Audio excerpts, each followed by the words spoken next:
Hello everyone, welcome to our channel Gyansthali. So guys, आज के इस लेक्चर में हम डिस्कस करेंगे पेडागोजी, एंड्रोगोजी एंड असेसमेंट का क्लास, जिसमें हम लास्ट टॉपिक को देख रहे हैं कि एक जो टीचर है उस टीचर का हम कैसे एवेलुएशन करेंगे, उसके लिए क्या क्राइटेरिया होंगे, उसके लिए किस तरह का रिविक्स का यूज़ करना है।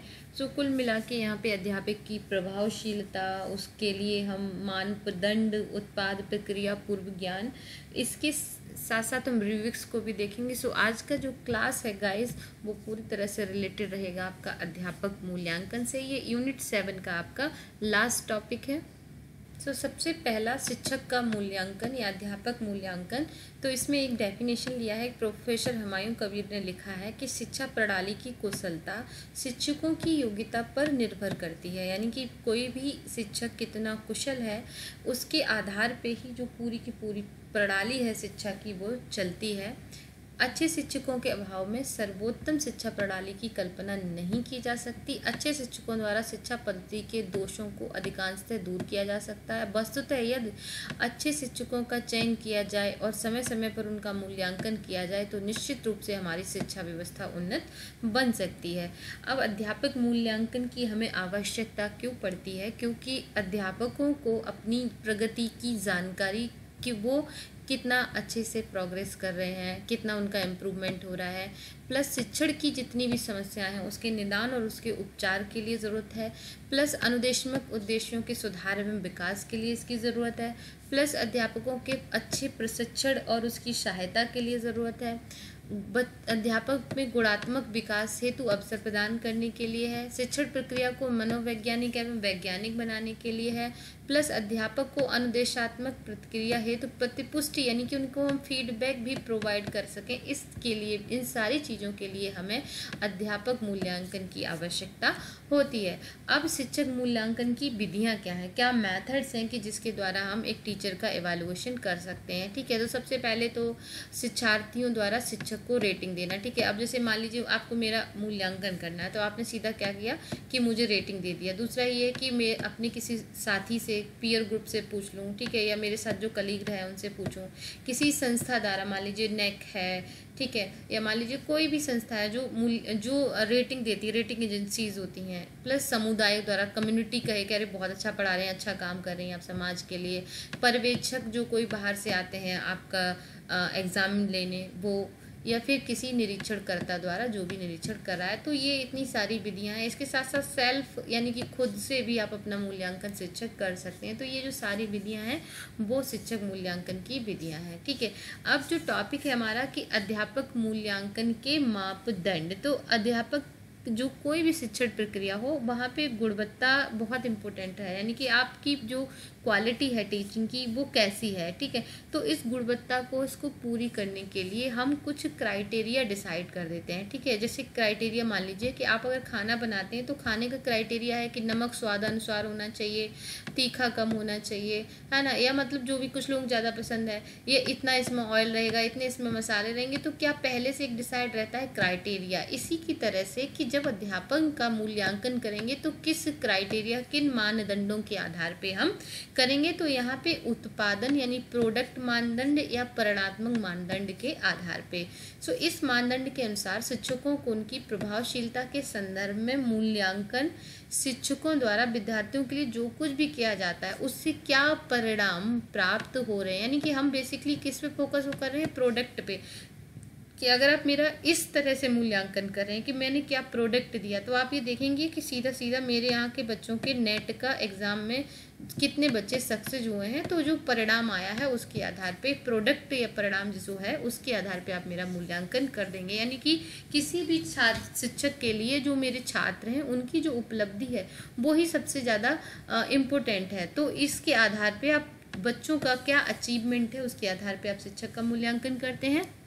एंड विद्यार्थी की उपलब्धि ही यहाँ शिक्षकों की प्रभावशीलता का परिणाम है। यानी कि शिक्षक कितना प्रभावशील है, कितना इफेक्टिव है, वो परिणाम से ही पता चलेगा। उनके व्यवहार में क्या परिवर्तन हुए, ठीक है, या फिर जैसे मान लीजिए कि मैंने आपको पढ़ाया, पढ़ाने के बाद आपने क्या चेंज आया, क्या आप में परिवर्तन आया।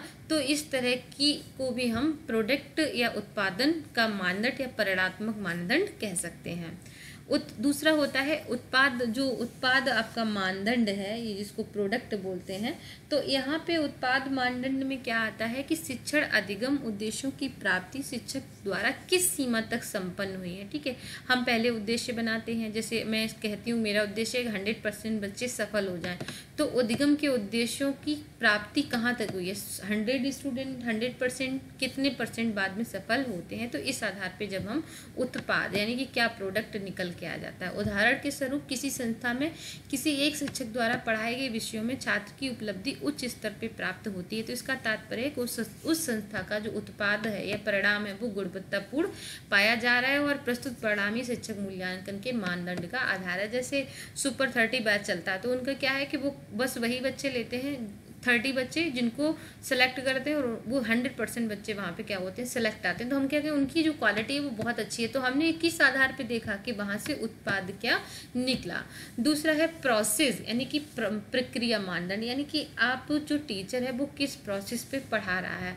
ठीक, तो यहाँ पे हम प्रक्रिया पे फोकस करेंगे ना कि प्रोडक्ट पे। तो यह मानदंड इस बात पे आधारित है कि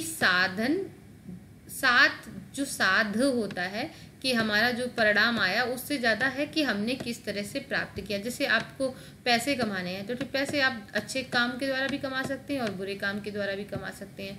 लेकिन अगर प्रोडक्ट की बात करेंगे तो प्रोडक्ट सिर्फ ये देखा गया पैसा कैसे कमाया गया। लेकिन अगर हम प्रोसेस मानदंड की बात करेंगे तो वहाँ पे ये भी देखा जाएगा कि ये जो पैसा है वो अच्छे तरीके से कमाया गया है या ख़राब तरीके से कमाया गया। इसी तरह से जो प्रोसेस मानदंड है टीचर एजुकेशन में, यहाँ पे हम ये देखते हैं आपका कि जो टीचर का आप एवेल्युएशन कर रहे हैं तो टीचर क्या परिणाम दे रहा है डजेंट मैटर, उसने क्या उसके कितने स्टूडेंट सफल आए। हम यहाँ पे ये देखेंगे कि जो भी सिचुएशन है उन सिचुएशंस में टीचर ने कैसा पढ़ाया। ठीक है, अब जैसे कोविड-19 सिचुएशन में क्लासेस चल रही हैं तो टीचर कैसे मैनेज कर रहा है, लाइक दैट। अब इस शिक्षण के अंतर्गत किस प्रकार की प्रतिक्रिया हुई, इस शिक्षक द्वारा किस व्यवहार के तथा शिक्षण क्षमता और कौशल का प्रदर्शन किया गया। इस प्रकार इसमें शिक्षा द्वारा विद्यार्थियों के कल्याण हित किए जाने वाले प्रयत्नों और प्रक्रियाओं द्वारा शिक्षक की प्रभावशीलता को मापने का उपाय किया जाता है। तो ये है आपका प्रक्रिया या प्रोसेस मापदंड। इस मापदंड के अंतर्गत कक्षागत जो भी व्यवहार होते हैं शिक्षक की, क्लास में कैसे वो पढ़ा रहे हैं, कैसे वो बात कर रहे हैं, कैसे अतिक्रिया कर रहे हैं, कैसे पाठ्य वस्तु का प्रस्तुत करते हैं, कैसे अनुदेशात्मक प्रक्रिया को करते हैं, ये सब शामिल रहता है। इसमें निरीक्षण प्रविधियाँ रेटिंग स्केल का प्रयोग भी किया जाता है। कक्षा का सामाजिक तथा भावात्मक वातावरण भी इसका सशक्त मापदंड है। एंड इसके अतिरिक्त इसमें शिक्षक का शाब्दिक तथा अशाब्दिक व्यवहार, सामाजिक प्रणाली तथा सहायक प्रणाली व कक्षा का वातावरण प्रबंधन को भी सम्मिलित किया जाता है। इसकी बात आता है योग्यता अथवा पूर्व ज्ञान मानदंड, इसको प्रेस्टीज भी बोलते हैं। तो प्रस्तुत मानदंड के अंतर्गत व्यक्तिगत योग्यता, तो यहाँ पे 3 मापदंड आपने पढ़े। सबसे पहले हमने देखा प्रोडक्ट उत्पाद, दूसरा हमने देखा प्रक्रिया, अब तीसरा है पूर्व ज्ञान मानदंड या फिर योग्यता या प्रेस्टीज मानदंड। तो इसमें इस तरह का जो मानदंड होता है इसमें हम ये देखते हैं कि प्रस्तुत मानदंड के अंतर्गत व्यक्तिगत योग्यता, व्यावसायिक प्रवणता, व्यवसायिक आवृत्ति तथा शिक्षक की अभिरुचि, शिक्षक का स्वामित्व सब्जेक्ट के ऊपर तथा शिक्षण के प्रति उसका कितना रुझान है, इसके आधार पे हम करते हैं। मानदंड अध्यापकों की मानसिक तथा मननात्मक योग्यताओं का अध्ययन किया जाता है तथा बौद्धिक योग्यता तथा संज्ञानात्मक योग्यता का अध्ययन किया जाता है। योग्यता मानदंड परीक्षण के लिए हम कंपेटेंसी टेस्ट, अभिरुचि इन्वेंटरी आदि टेस्ट का प्रयोग करते हैं। ठीक है, अब बेसिकली क्या है कि आप टीचिंग के लिए कितने तैयार हैं, आप कितने योग्य टीचर हैं और आप कितना उसमें टीचिंग व्यवसाय में आप निपुण हैं। तो इस आधार पे हम यहाँ पे मानदंड को रखते हैं। तो 3 मानदंड का हमने या अब इस जो योग्यता मानदंड है इसके कुछ सोपान होते हैं। पहला होता है अध्यापक का व्यक्तिगत गुण, व्यक्तित्व तथा उसका गुण। सेकेंड है प्रशिक्षण में अध्यापक की विशेषताएं। थर्ड है यहाँ पे अध्यापक का ज्ञान तथा निष्पादन। और चौथा आता है सेवारत अध्यापकों का स्तर क्या है, तो उसका व्यक्तित्व किस तरह का है, इसके आधार पे हम देख लेंगे। उसकी विशेषताएं, उसने टीचिंग में ट्रेनिंग जो किया उसमें उसकी क्या क्या क्वालिटीज़ थी। ठीक है, उसका नॉलेज किस तरह का है और नॉलेज उसके अचीवमेंट्स किस तरह के हैं। और सेवारत यानी कि जब वो पढ़ा रहा है उस समय उसका लेवल क्या है। ये चारों सोपान अध्यापक की योग्यता के मूल्यांकन में विशिष्ट भूमिका निभाते हैं, क्योंकि जब अध्यापक कक्षा में प्रवेश करता है तो पहले ही ये उसके साथ होते हैं। ठीक है, जब भी आप टीचिंग करने जाते हैं तो आपके साथ आपका पूर्व ज्ञान होता है, आपकी योग्यता होती है, तो वो योग्यता कहीं ना कहीं आपकी टीचिंग को प्रभावित करती है। तो इस प्रकार इस मानदंड में शिक्षकों को उनकी प्रकृति, उनके स्वभाव तथा व्यक्तित्व संबंधी गुणों तथा विशेषताओं को ही उनकी प्रभावशीलता का सूचक मानकर उनकी प्रभावशीलता की जांच का साधन बना लिया जाता है। सो ये था आपका योग्यता मानदंड। प्रस्तुत मानदंड में विषय पर एकाधिकार, उनकी शैक्षिक तथा व्यावसायिक योग्यताएं, व्यावसायिक अनुभव, व्यक्तिगत तथा व्यवहार संबंधी गुण, शिक्षा के प्रति उनकी रुचि, अभिरुचि, अवृत्ति, व्यावसायिक समायोजन का स्तर, शिक्षा तथा शिक्षण संबंधी व्यवसाय संबंधी कौशल, उनकी उपलब्धियां, प्रेरणा तथा चारों को तथा जानने तथा उपयोग करने की इच्छा तथा क्षमता आदि योग्यता मानदंड के आधार होते हैं, जिनके आधार पे हम टीचर का क्या करते हैं, मूल्यांकन करते हैं। इसके बाद आता है स्व तथा समकक्ष मूल्यांकन के लिए रूब्रिक्स। ठीक है, अब मान लीजिए कि या तो आप अपना एवेल्युएशन खुद कर रहे हैं या फिर किसी और से करा रहे हैं जो आपके साथ के कलीग हैं, तो उसके आधार पे हम यहाँ पे किसका चूज करेंगे, रूब्रिक्स को चूज करेंगे। रूब्रिक्स में आपको बहुत अच्छे से पढ़ा चुके हैं। तो रूब्रिक्स बेसिकली एक मैट्रिक्स होता है। तो अब इस मैट्रिक्स का हम क्या कर रहे हैं, यूज कर रहे हैं। किस तरह से करेंगे इसको हम समझेंगे। किसी भी परिभाषित क्षेत्र के लिए वित्त निष्पादन मानक को, कोई भी जो भी हम क्षेत्र में काम कर रहे हैं तो उस क्षेत्र में हम किस तरह से मैट्रिक्स को बना के जो यूज़ कर रहे हैं तो उसको हम रूब्रिक्स कहते हैं। ये एक स्कोरिंग टूल होता है, उपकरण होता है जिसका उपयोग निरंतर तथा निष्पक्ष ग्रेडिंग को सुनिश्चित करने के लिए किया जाता है। वर्तमान आवश्यकताओं के संदर्भ में काफ़ी प्रभावशाली है एवं सहायक है। इस जिस कार्य के लिए रूब्रिक्स का निर्माण किया जाता है उसके अनेक भागों में विभाजित कर लिया जाता है और प्रत्येक कौशल के विभिन्न स्तरों पर प्रत्येक भाग से जुड़े हुए कार्य की विशेषताओं का स्पष्ट विवरण प्रदान किया जाता है। यह किसी भी निर्धारित उद्देश्य को मापने पर ध्यान केंद्रित करता है। रूब्रिक्स के अंतर्गत पंक्तियां आती हैं, रो आते हैं, रो और कॉलम्स आते हैं, मानदंड तथा जिसमें पंक्तियों को क्राइटेरिया, मानदंड और स्तंभ को हम उपलब्धि के स्तर के आधार पे अनुरूप होते हैं। जैसे मान लीजिए अगर हम इस तरह का रूब्रिक्स बना रहे हैं तो हमारा जो क्राइटेरिया है वो हमने यहाँ पे लिख लिया कि क्राइटेरिया क्या है कि जो टीचर है उसका अचीवमेंट लेवल क्या है। अब यहाँ पे हम मार्किंग दे सकते हैं कि रॉ में और कॉलम में। अब हम यहाँ पे लिखेंगे कि उपलब्धि जो उसका अचीवमेंट है वो किस लेवल तक हुआ। तो हमने 10 हाईएस्ट को रखा है तो हम उसे 10 मार्क्स अगर दे रहे हैं तो इसका मतलब है कि इस टीचर का जो अचीवमेंट है वो सबसे ज़्यादा हायर लेवल का है। तो इस तरह से हम कैटेगरीज बना के इसको समझ सकते हैं। इसके साथ साथ स्व के मूल्यांकन तथा सहकर्मियों के मूल्यांकन के लिए रूब्रिक्स एक सहायक उपकरण है। ठीक है, अगर मान लीजिए मैं खुद का मूल्यांकन करूँ या मेरा मूल्यांकन कोई और कर रहा है तो वहाँ पे मैं रूब्रिक्स का यूज़ करूँगी। क्यों, रूब्रिक्स एक टूल की तरह बहुत अच्छा काम करता है। अब देखते हैं कि रूब्रिक्स को बनाते कैसे हैं। तो रूब्रिक्स बनाने के लिए सबसे पहले हम लक्ष्य को परिभाषित करेंगे कि हम किस लिए रूब्रिक्स को बनाते हैं। ठीक है, दूसरा है यहाँ पे हम रूब्रिक्स को का प्रकार चुनना। ठीक है, एनालिटिकल बनाएंगे या समग्र रूप से रूब्रिक्स बनाएंगे, किस तरह की रूब्रिक्स को हम बनाना चाहते हैं। उसके बाद क्राइटेरिया, मानदंडों का निर्धारण करेंगे, फिर प्रदर्शन स्तर का निर्धारण करेंगे, फिर डिस्क्रिप्टिव लिखेंगे, फिर रूब्रिक्स को संशोधित कर सकते हैं बाद में। तो इस तरह की हम 5-6 स्टेप में रूब्रिक्स के निर्माण को कर सकते हैं। ये मैंने आपको प्रीवियस लेक्चर में वैसे ऑलरेडी पढ़ा दिया, पर फिर भी आपको यहाँ इसको समझना है।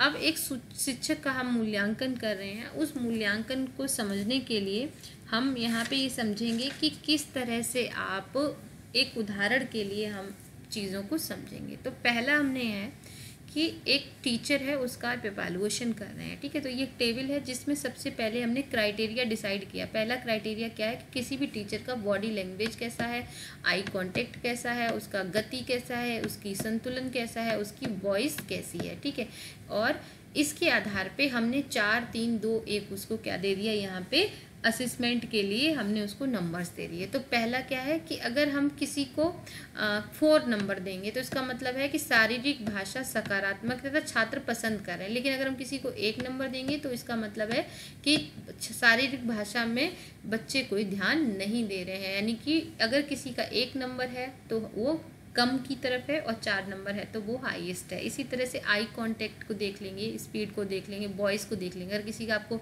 4 नंबर देना है तो इसका मतलब है कि उसकी जो आवाज़ है वो एकदम से ना स्पष्ट है और और अगर आवाज़ में उतार चढ़ाव नहीं होता, कोई पॉज नहीं होता है, तो पॉजिंग, आर्ट ऑफ पॉजिंग जो होता है वो बहुत इंपॉर्टेंट होता है किसी भी बातचीत में। इस पर एक यूजीसी नेट में क्वेश्चन भी आया है, ठीक है। तो पॉज बहुत इंपॉर्टेंट है कि आप कोई बात में कब रुकना है, कब बोलना है, कब पिच हाई करना है, कब लो करना है। तो इसी तरह से 1 नंबर दिया है तो इसका मतलब है कि वो अच्छी तरह से बातचीत नहीं कर रहा है, उसकी आवाज़ स्पष्ट नहीं है, ठीक है।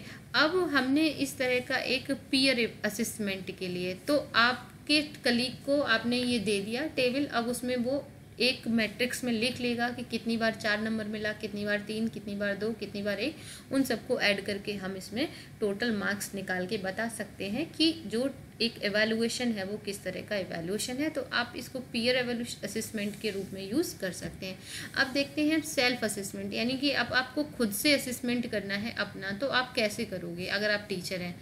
तो सबसे पहले हम क्राइटेरिया बनाएंगे। क्राइटेरिया होगा कि जानकारी खोज, एकत्रीकरण, कार्य संबंध, जानकारी बांटना, ठीक है। इसके बाद टीम के साथ सहयोग कैसा है आपका।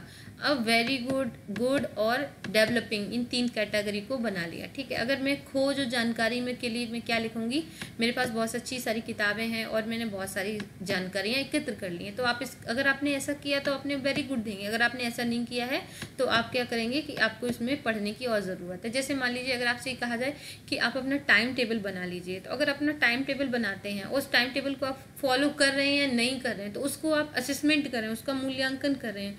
तो आप अगर आप बहुत पढ़ाई कर रहे हैं तो आपने वेरी गुड देंगे, आप नहीं पढ़ाई कर रहे हैं तो आप कहेंगे और ज़्यादा पढ़ाई करने की ज़रूरत है, आप एवरेज पढ़ रहे हैं तो अपने आप को गुड दे सकते हैं। तो इसके आधार पे हम सेल्फ असेसमेंट कर सकते हैं। सो रिविक्स एक बहुत अच्छे टूल की तरह से यूज़ किया जाता है। बाकी हम लाइव क्लासेस में इस चीज़ को और डिस्कस कर लेंगे। So okay guys, thank you so much. ये था आपका लास्ट क्लास पीपीटी पे हिंदी मीडियम में, जिसमें हमने देखा पूरा यूनिट 7 को। कैसी लगी आपको क्लासेस ज़रूर बताएं। और अब हम इस सब चीज़ों को लेके जो आपका यूनिट 7 का पार्ट डी है, प्रौढ़ शिक्षा तथा उसका मूल्यांकन, उसको लेके अब हम सारी लाइव क्लासेस करेंगे। अपने डाउट को लिख लीजिएगा, मुझे हो सके तो मुझे सेंड कर दीजिए, सेंड कर देंगे बहुत अच्छे से एक्सप्लेन कर दूंगी लाइव क्लास में, नहीं करेंगे तो भी कर दूंगी, ठीक है। तो अब इसके बाद लाइव क्लासेस हमारी होंगी जिसमें हम सारी चीज़ों को स्टार्टिंग से देखें। Thank you so much and wish you all the best.